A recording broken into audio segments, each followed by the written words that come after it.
దినోత్సవం అని చెప్పి కాంగ్రెస్ పార్టీ సంవత్సర కాలం అధికారంలోకి వచ్చి పూర్తయిన సందర్భంగా ఒక మహిళా నాయకురాలి నేతృత్వంలో నడుస్తున్న పార్టీ కాబట్టి ఒక తల్లిగా సోనియా గాంధీ గారికి దేశంలోని తల్లులందరి కష్టం తెలుసు కాబట్టి కాంగ్రెస్ పార్టీ ఇచ్చిన మాట మేరకు రాష్ట్రంలో ఉన్న 28,000 మా ఆశా ఆడబిడ్డలు ఎవరైతే ఉన్నారో, ఎవరైతే కరోనా లాంటి మహమ్మారి వచ్చినప్పుడు తమ ప్రాణాలకు లెక్కబెట్టకుండా, తమ ప్రాణాలను లెక్కబెట్టకుండా దేశ ప్రజలకు, రాష్ట్ర ప్రజలకు సేవలు అందించారో వారందరూ నిన్న శాంతియుతంగా, ప్రజాస్వామికంగా మీరిచ్చిన హామీని మీకు గుర్తు చేయడానికి మీరు 6 నెలల లోపలనే పూర్తి చేస్తామన్నారు, 18,000 జీతం ఇస్తామన్నారు,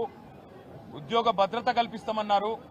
మరి సంవత్సరం అయింది కదా, 6 నెలలని చెప్పి సంవత్సరం తర్వాత కూడా పూర్తి చేయరా అని అడగడానికి నిన్న వాళ్ళ ఉన్నతాధికారి ఉండే కోటిలోని కార్యాలయానికి వస్తే అక్కడ వాళ్ళ మీద జరిగిన జులుం, మరి తెలంగాణ తల్లులుగా వారు మన ఆడబిడ్డలుగా, మన కోసం కష్టపడ్డ ఆడబిడ్డల మీద నిన్న ఈ ప్రభుత్వం జరిపిన దమనకాండ రాష్ట్రంలో చూసిన ప్రతి ఒక్కరి గుండె తెలియదు. కానీ ఆయనతో పాటు కొంతమంది పోలీసులు నిజంగా దారుణాతి దారుణంగా ఒక ఆడబిడ్డ చీరలాగి ఆమెను భౌతికంగా ఆమె మీద దాడి చేసిన దృశ్యాన్ని రాష్ట్రం మొత్తం కూడా చూసింది. రేవంత్ రెడ్డి, ఇదేనా నీకు మహిళల పట్ల ఉన్న గౌరవం?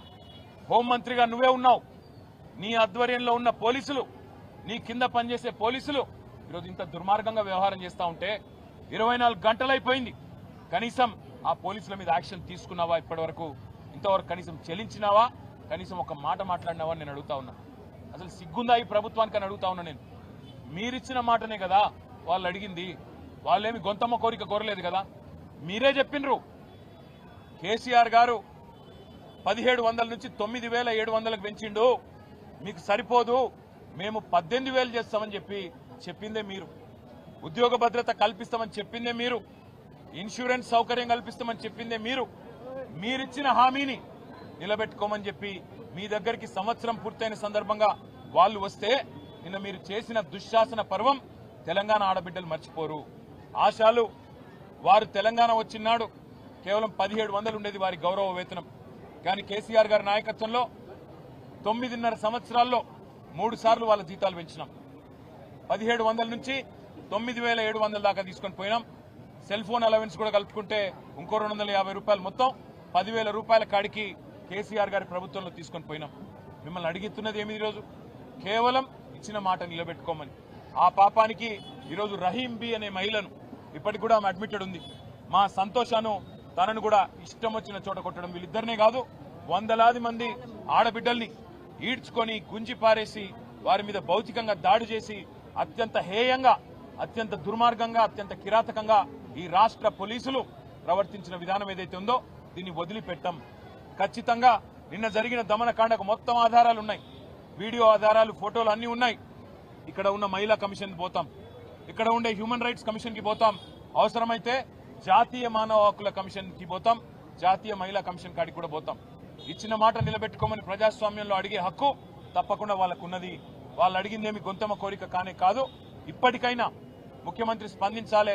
16వ తారీఖు అసెంబ్లీ ప్రారంభం కాబోతా ఉంది. తిరిగి ఈ లోపల స్పందించి వారికి న్యాయం చేయి, లేకపోతే అసెంబ్లీలో కూడా నిన్ను వదిలిపెట్టాం. అసెంబ్లీలో కూడా తప్పకుండా ఆడబిడ్డలకు ఇప్పుడే నేను మాటిచ్చిన, కేసీఆర్ గారు ఏ రకంగానైతే మాకు మొన్న దిశానిర్దేశం చేశారో ఆశా ఆడబిడ్డల కోసమే కాదు ఇతర చిరుద్యోగులకు కూడా అండగా నిలబడండి అని చెప్పారు. అదే ఆలోచనకు అనుగుణంగా 16వ తారీఖు నుంచి ప్రారంభమయ్యే అసెంబ్లీలో కూడా ప్రభుత్వాన్ని నిలదీస్తాం. మరొక వైపు మానవ హక్కుల సంఘం, అదేవిధంగా మహిళా కమిషన్ కూడా తప్పకుండా కలుస్తాం. దెబ్బలు తిన్న ఆడపిల్లలకు మేము చెప్పొచ్చాం, ఒకవేళ మీకు గనక ఇక్కడ ప్రభుత్వ వైద్యం, సర్కారు వైద్యం మీకు సూట్ కాకపోతే, నచ్చకపోతే మీరు రండి, మా పార్టీ తరఫున మేమే తీసుకెళ్లి ప్రైవేట్ ఆసుపత్రిలో మంచి వైద్యాన్ని కూడా అందిస్తామని చెప్పి కూడా వారికి చెప్పినాం. ధైర్యం కూడా చెప్పాము, ధైర్యంగా ఉండండి, పోరాడండి, మీకు అండగా మేమంతా కూడా ఉన్నాం, మీతో భుజం భుజం కలిపి నడుస్తామని చెప్పాం. అసెంబ్లీలో కొట్లాడతాం, బయట కూడా కొట్లాడతాం. రాష్ట్రంలో ఉండే ప్రతి ఆశ ఆడబిడ్డకు మేము బీఆర్ఎస్ తరపున మాటిస్తా ఉన్నాం. మీకు ఇచ్చిన హామీని, ప్రభుత్వం ఇచ్చిన హామీని నిలబెట్టుకునేదాకా మీ తరపున శాసన మండలిలో మా మహమూద్ అలీ గారు, మా నవీన్ కుమార్ రెడ్డి గారు, అదేవిధంగా మహమూద్ అలీ సాబ్, అదేవిధంగా శాసనసభలో మేమందరం కూడా గొంతు విప్పుతాం. ఖచ్చితంగా ప్రభుత్వాన్ని నిలదీస్తాం. మీకు కూడా పూర్తి స్థాయిలో న్యాయం జరిగే వరకు మీతో ఉంటామని చెప్పి కూడా తెలియజేస్తూ, ప్రభుత్వం వెంటనే నిన్న అరాచకంగా వ్యవహారం చేసిన పోలీసులను తక్షణమే సర్వీస్ నుంచి డిస్మిస్ చేయాలి. సస్పెన్షన్ కాదు, సర్వీస్ నుంచి డిస్మిస్ చేయాలి. ఎందుకంటే ఆడబిడ్డల మీద చేసేటప్పుడు 1-2 సార్లు ఆలోచించుకోవాలి. ఎవరైనా సరే పోలీసు వాళ్ళు ఇష్టం వచ్చినట్టు, అధికారం ఉంది కదా, కాకి యూనిఫామ్ ఉంది కదా, మేము ఇష్టం వచ్చినట్టు చేస్తాం, ఏం చేసినా నడుస్తుంది అనుకుంటే కుదరదు, వదిలిపెట్టమనే మాట కూడా ఈ సందర్భంగా తెలియజేస్తూ, నిన్న మరి సహకరించిన పాత్రికేయ మిత్రులకు కూడా, వాళ్ళ మీద జరిగిన దాడిని దేశం మొత్తం దృష్టికి తీసుకొచ్చిన మా మీడియా మిత్రులకు కూడా ప్రత్యేకంగా ధన్యవాదాలు కూడా నేను తెలియజేస్తా ఉన్నా. ఉస్మానియాలో మంచి సేవలు కూడా అందిస్తా ఉన్నారు. డాక్టర్లు, పారామెడికల్ సిబ్బంది, అదేవిధంగా చాలా మంది పేదలు కూడా రోగులు ఉన్నారు.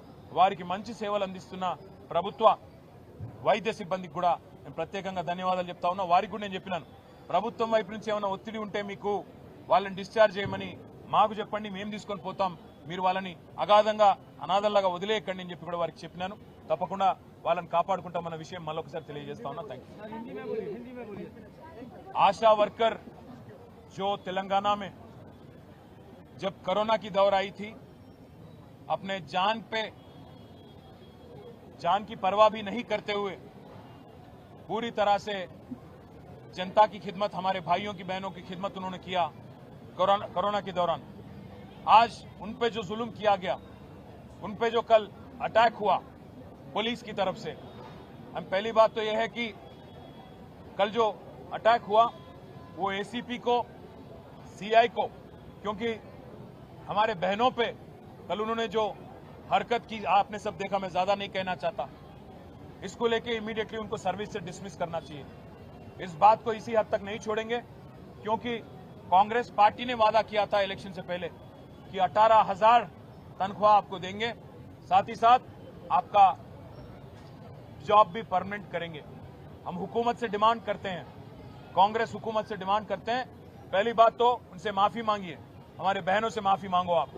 दूसरी बात, वो पुलिस, एसीपी और सीआई और बाकी जो लोग अटैक करें हमारे बहनों पे, उनको सर्विस से निकाल दो। तीसरी बात, जो वादा आपने किया उसको निभाओ, अगर नहीं निभाओगे तो हम एक तरफ असेंबली में, दूसरी तरफ काउंसिल में, और जो अटैक हुआ कल, जो हादसा हुआ इन पे, इसको लेके हम एचआरसी भी जाएंगे, विमेन कमीशन भी जाएंगे, स्टेट में भी जाएंगे, और दिल्ली में भी नेशनल कमीशन तक भी जाएंगे। इनको नहीं छोड़ेंगे। और जो लड़ाई और जो जिद्दोजहद हमारी बहन कर रहे हैं, उनको मैं सलाम करता हूं। मैं उनसे एक ही रिक्वेस्ट करता हूं कि आप बीआरएस आपके साथ हैं, केसीआर साहब आपके साथ हैं, आप बेफिक्र रहिए। अगर आपको यहाँ पे उस्मानिया में ट्रीटमेंट अगर आपको सही नहीं लगता तो प्राइवेट दवाखाना हम ले जाएंगे, पार्टी की तरफ से हम आपकी हिफाजत करेंगे। बस इतना कहना चाह रहा था। शुक्रिया आपका।